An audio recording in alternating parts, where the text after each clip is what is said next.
Sveiki. Žodžiu, aš jau senokai ir net ne vienus metus vis pažiūriu į šitą schemą, visą prisimenu. Čia yra toks neįprastas dalykas.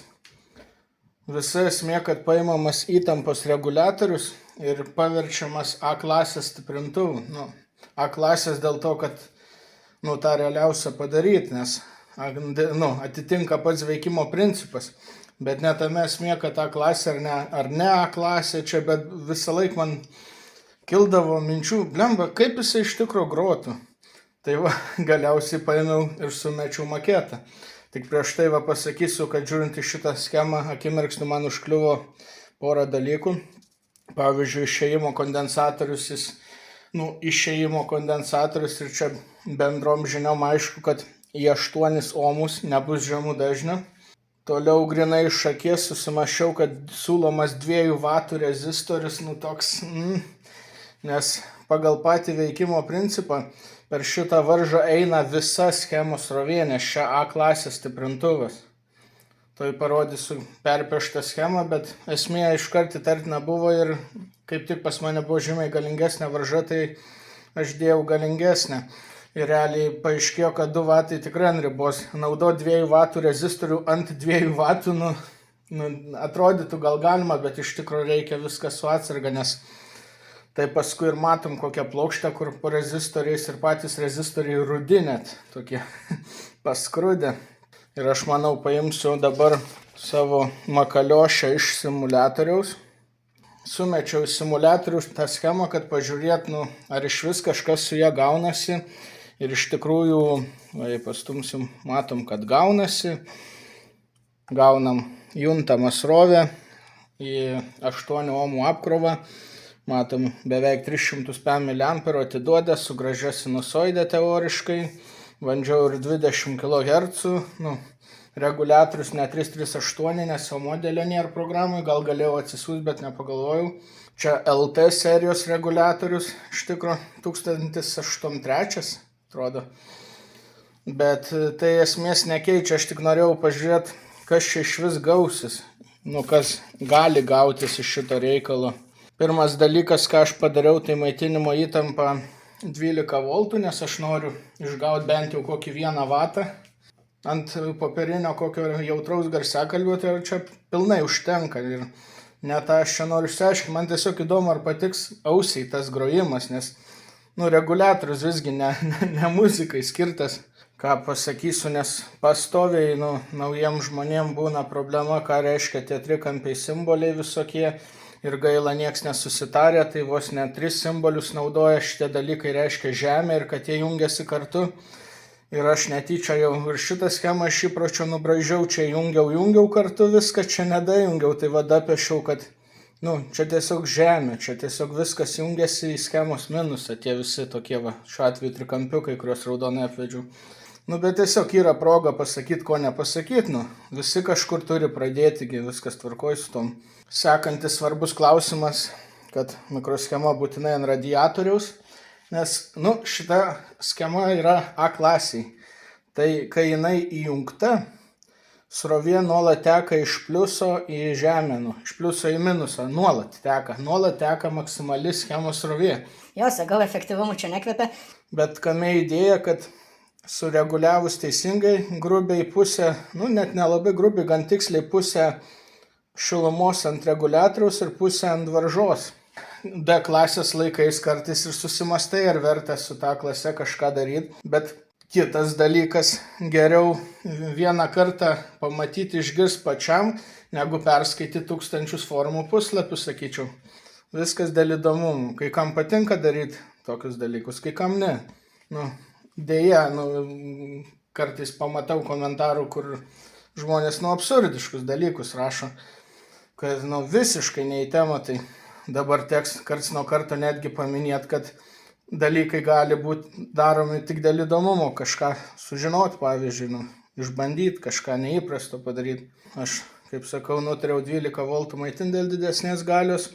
Ir reguliatorius iškart daro savo darbą, savo antroji koja išėjime, svarbiausia nesumaišykit, nes išdėstymas ne toks kaip pavyzdžiui 5 voltų reguliatoriaus, kur centre žemė. Matuojame tašką tarp reguliatoriaus išėjimo ir varžos. Ir iš mano atveju čia turi būti 6 voltai. Tai yra pusė maitinimo.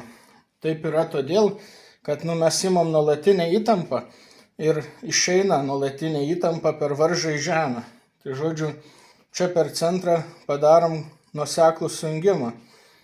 O to reikia todėl, kad iš kur išgaut dabar kintamą signalą, kuris iš esmės yra muzika. Tai čia toks įvyksta sugudravimas. Čia padarom 6 voltus, bet tie 6 voltai negali pereiti per kondensatorių. Šitą tašką, kaip žiūrint, šitą zoną visą judina žemyn aukštyn, nes mes per įėjimą vėlgi per kondensatorių, tokiu būdu šitą nuolatinę negali į grotuvą patekti, čia vėlgi grotuvą nieks nesvilina, jis nieko nemato, tai per kondiką padarom svyravimą šitoj vietoj, sakykim, sinusoidę padarom, jeigu testuojam. Ir tas svyravimas eina į reguliavimo koją. Tai kitaip sakant, ta koja, kuri atsakinga už atskaitos tašką, kuri paprastai būtų tiesiog pajungta per potenciometrą į žemę ir nieks daugiau neprijungta. Šitas potenciometras būtų čia, būtų tie 6 voltai išstatyti, nes tarkim norim iš 12 6 padaryti, viskas gatava. Bet čia ant to sužaista, kad į tavo atskaitos tašką, paprastai sakant, įstumiamas muzikos signalas. Tai kadangi šitą zoną judina žemyn aukštyn, tai turim muziką, kuri, kaip sakant, joja ant 6 voltų, ant centro. Tai sakykim, grojam kažką tyliai, tai čia tai 5-9, tai 6-1, ar net 5-8, gali nesimetriškai, visi signalai įmanomi, iki kol neatsiremiam į 12 voltų ir kol neatsiremiam į 0. Tai žodžiu, tas 6 voltų taškas sumoduliuotas muzika. Kadangi nuolatinė praeit negali, 0 Hz, kaip čia galim sakyti, aišku, nebus labai teisinga, bet 0 Hz stovi, pastoviais nepraeis. Bet kai čia prasideda judėjimas, o judėjimas kas yra kintamas srovė. Šiuo atveju kintamas srovė su atrama plus 6 voltai, bet tai nepadaro jos nekintama, jeigu vis tiek kinta. Tai gaunasi kondensatorius tos kitimus ir praleidžia. Iš to ir gaunasi, kad garsiakalbis gali groti judėti, bet jokie 6 voltai jo nedegina. Ir to pačiu, kaip sakau, iš stovinčio maitinimo mes atrūšiuojam arba srovę į tą pusę, arba į tą, arba, kaip sakant, garsiakalbiui taip judėti, jį pritraukti ar išstumti. Tai iš esmės paprasčiausias stiprintuvo variantas, ir aš jau ne tik apie reguliatorių paaiškinau, šis A klasės stiprintuvas, kad ir su tranzistorium ar keliais darys tą patį. Visgi čia ir šito reguliatoriaus dalis sudėtinių dalių yra vadinamas klaidos stiprintuvas, error amplifier, kuris pagal šitą atskaitos tašką, kuris ant kažkur 1,25 volto, pareguliuojam tą ir tas atskaitos taškas virsta norima įtampa išėjime. Tai šiuo atveju sureguliavom, kad būtų 6 voltai, o kaip sakau, jau apėjom pilną ratą, kadangi čia įdeda muzikos signalą, tai gaunam jo bandymą laikyti 6 voltus, bet to pačiu jis ir leidžia stumdyti juos pagal muziką žemyn aukštyn. Taip ir grojam. Ir iš ten visas neefektyvumas, nes visa srovė turi būti jau prieinama, kurios prireiks arba neprireiks. Ir man seniau atrodydavo, kad jeigu yra elektrolitinis kondensatorius, kaip per jį gali pereiti kokią muziką ar kažkas, jeigu jįgi sukeis opolius. Kai gros garsiakalbiais vidungi sukeis opolius, bet ne, jų nesukeis, nes iš tikrųjų čia niekada nėra neigiamos įtampos. Neigiamą įtampą įmanoma išmatuoti tik tada, kai matuojam čia, nes ji sukuriama judinant nuolatinę žemyn aukštyn. Ir dėl to kondensatorių tokių su pliusų minusų polinių ir nebūna filtruose kolonėlėse. Gal kas ir sugeba įdėti, bet šiaip būna bipoliariai, kurie iš esmės padaryti iš 2 kondikų, sujungtų, nuosekliai, bet apverstų poliškumu, kaip sakant, kad abi pusės būtų tinkamos signalo padavimui. O čia, kai turim tik pseudo kintamą įtampą, ar kaip pavadinti, tai vat ir paprastas skondikas. Tokiu būdu ir įėjime.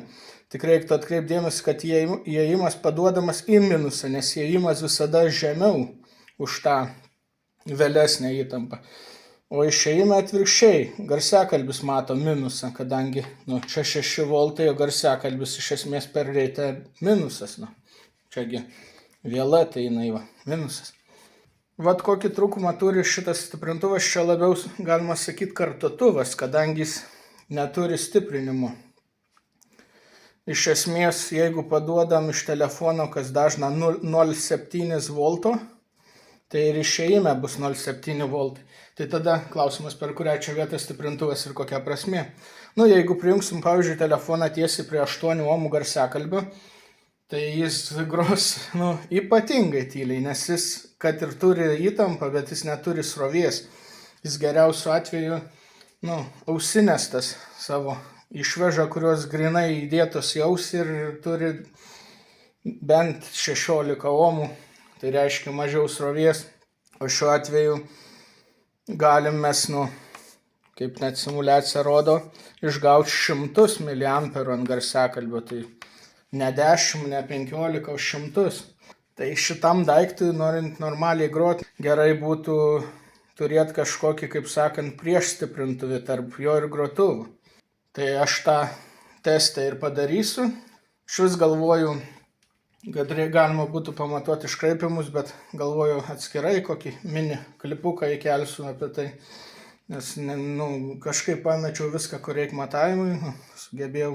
Štai toks man gavosi maketas. Maketai, nepamirškit, turi būti baisus. Kas buvo patogu, kad turėjau plaktuką, tai net lituoklio neprireikia, viską plaktuku, surinkau tik tai. Radiatorius jau buvo pas mane gatavas su ta varža nuo kažkokių testų, tai jos net nejudinau, jie iš karto tinkama. Ir aišku, aušinama varža, kas super. Pritvirtinau mikroschemą gražiai per izoliatorių, reikia nepamiršti būtinai po mikroschemo izoliatoriaus. Ką padariau iš visų žemėm visom, tai padariau tokią varinę vielą, čia ant varžtelio prisukau, per kilputę prilitavau. Tiesiog pakabinau ant tos varžos pusės, kuri eina į žemę. Visas darbas, šitas kondensatorius pafiltruoti maitinimui, čia didelis išėjimo kondensatorius apačioje yra.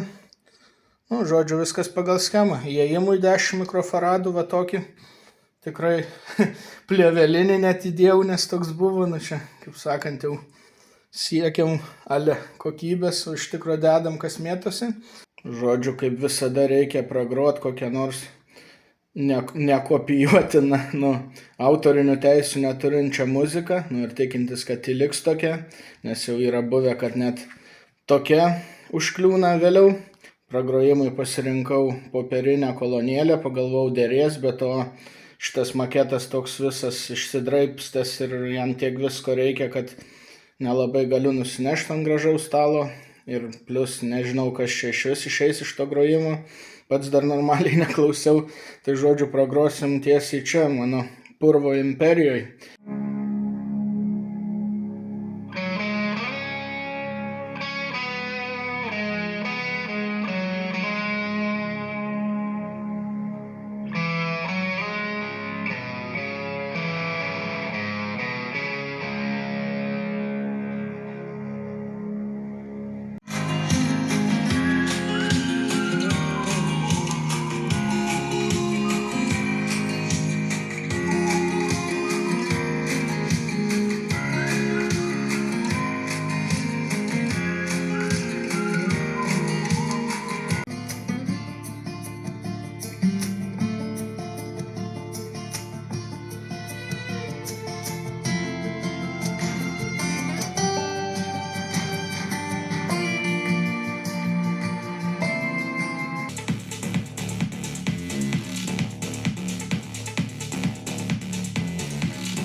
Kaip ir viskas.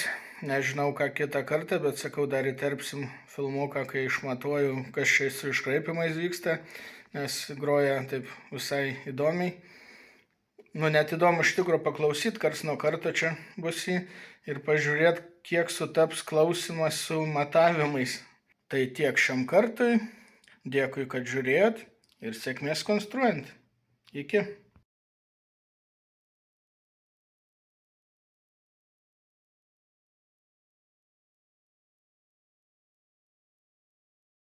O, va, padariau klaidą, iš tikrųjų matuojame, nu, va, biški pabraukyta, pataisyta.